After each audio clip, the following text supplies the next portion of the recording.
Bonjour, welcome to Eco French. Today is about the French and English and their history and how these two languages are connected. And also we're going to talk about their differences and their similarities. French and English are very similar. They're both very close languages and they're very deeply intertwined by history. English is one of the most influential languages on the planet.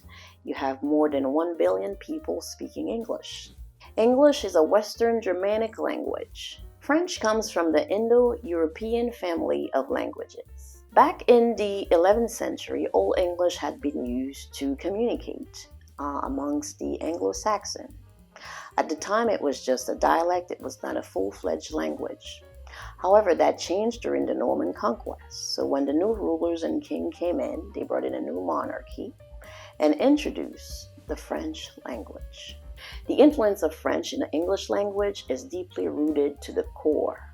English has borrowed from the French vocabularies. There's approximately 45% of English words that come from French, which is around 10,000 commonly used words. For example, you have words like information, information, and communication, communication. So same word, written the same, just different pronunciation. Another similarity with the French and English language is they use the same alphabet. They use the Latin alphabet. Although there are some exceptions, most of the French symbols and phonetics are also being used in English. The difference is you have accents in French, and refer to my video, which is called French Accents and Pronunciation, to learn more about French accents. Also, with French accent, understand that you have not been used to pronouncing French accent words, so be patient with yourself. Think about this. Think about if you're a singer, for example. You hire a vocal coach to help with different vocal techniques. So you may have to open up different passage airways so you can hit those higher notes. And it's going to come with practice until you have perfected it. So it's the same thing that's happening here with pronouncing French accents. It's not something that you're used to, so take your time and just practice it, and eventually you'll be able to hear the different sounds that you're making, okay, with the French accents words. Because of the similarities that exist with the vocabulary and grammar, English speakers will have an easier time learning French. There's a handful of words that you can use to expand your vocabulary. But even with these similarities, there are things that make both languages unique, especially with pronunciation. So let's talk about some key differences to avoid while learning French. The best feature of the English language might also be its biggest weakness. There's a lot of loan words and cognates that make learning vocabulary easier. Cognates are words with the same meaning and same original root. For example, you have the word doctor in English and docteur in French. But there are also false cognates, words that have the same original root but different meaning. And there's a lot of those, so be careful with those. So let's look at these two sentences. Je parle actuellement. I am currently speaking. En fait, je ne le connais pas. Actually, I don't know him. So as you see in these two sentences, one means currently, one means in fact, because if you change actually, I don't know him, you could say in fact, I don't know him. Okay, so depending on the context that you're in, you want to pay attention to that, which one to use. In English and French, sometimes you will have it where certain combination of letters produce sounds that don't make sense. For example, in the word knife. Knife has a K in the beginning, but you don't hear it. It's silent. Another word is mortgage. Mortgage. Okay, there's a GT sound that we don't hear quite. So that's one of the differences with the similarities that French and English has. In French, you also have similarities with silent letters. So silent letters fall under three categories with French.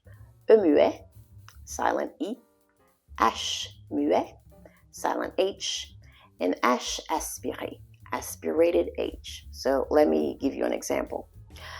E muet The silent E will take the word of this channel. For example, école.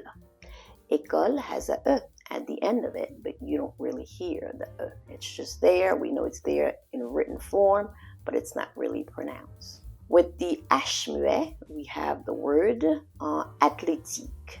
Athlétique means athletic. Okay, so there's a TH, but we don't hear the TH because it's silent. For H aspiré, aspirated H, we can use the word haché. Haché, when I say haché, I'm pushing air out. You can hear it. Haché, that's what is meant by aspirated. So the English word is to chop. Okay, so haché, you hear that. Okay, that's what's meant by aspirated. Aspiré. There are similarities in syntaxes when it comes to French and English sentence structure.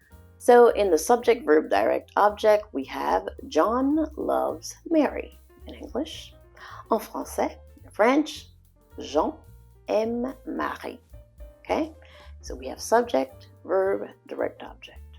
However, when pronouns start to appear in the sentence, it reverses the order. So let's take a look. So now we're going to use a pronoun. John loves her. Jean l'aime. So now you see that L apostrophe, L apostrophe in French, the L apostrophe is the pronoun. Okay, I'll do a video on pronouns a little bit down the road to really explain about pronouns, but the L apostrophe is the pronoun here in the French sense. There are other tenses, adverbs, and adjectives that may change the sentence structure as well, so you want to keep that in mind as well. Written French is relatively easy for an English speaker, although the pronunciation of the accents may be a little challenging, but the more you practice it, the easier it will get, each time you do it. What makes French challenging for English speakers is words with nasal sounds. For example, in the sentence, un bon vin blanc. Okay, so you're using nasal sound as you're repeating this sentence. Un bon vin blanc. Okay, those aren't sound that English speakers use on a daily basis, so it's going to be a little bit challenging for them to pronounce it. Okay, a good white wine is what this means. So understand that as you're learning a new language, you're relearning your speech system.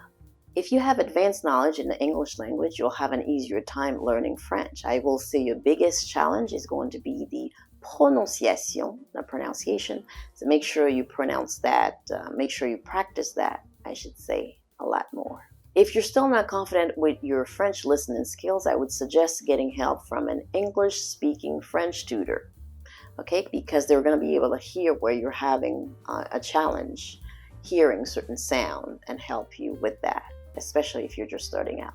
So I hope this lesson was valuable to help you see how the French and English language is so similar.